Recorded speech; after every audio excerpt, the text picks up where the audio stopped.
Hello అండి, ఇవాళ మరో వీడియోతో మీ ముందుకు వచ్చానండి. ఇవాళ నేను వేరుశనగ పప్పు ఎండుమిర్చి పచ్చడి చేస్తున్నానండి. దానికి కావాల్సిన పదార్థాలు: ఎండుమిరపకాయలు, వేరుశనగ పప్పులు, ధనియాలు, జీలకర్ర, అలాగే చింతపండు, అలాగే పెద్ద సైజు ఆనియన్. తర్వాత ఇప్పుడు రోడ్డు శుభ్రంగా కడగాలండి. కడిగి ఆరబెట్టుకోవాలండి. ఇలాగ ఆరబెట్టానండి. తర్వాత ముందుగా వేయించుకున్న ఎండుమిరపకాయలు, వేరుశనగ పప్పులు, జీలకర్ర, ధనియాలు అన్నీ గోల్డ్ కలర్గా వచ్చే వరకు సిమ్లో పెట్టి వేయించానండి. ఇప్పుడు రోట్లో పోసుకొని రోటి పచ్చడి చేస్తున్నానండి. ఇలా దంచుకుంటే బాగుంటుందండి. మిక్సీ వేసే కంటే దంచుకుంటే బాగుంటుందండి.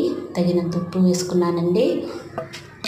బాగా కొంచెం మెత్తగా దంచుకొని, కొంచెం మెత్తగా అంటే బరకగా దంచుకొని ఇప్పుడు చింతపండు వేసుకొని దంచుకున్నానండి.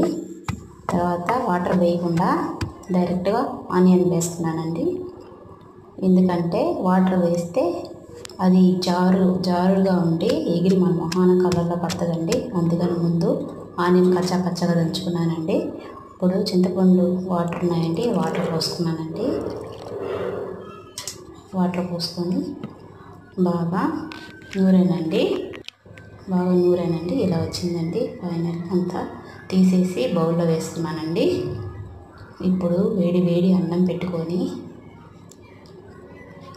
పచ్చడి కొద్దిగా వేసుకొని కలుపుకొని తింటే ఉంటుందండి.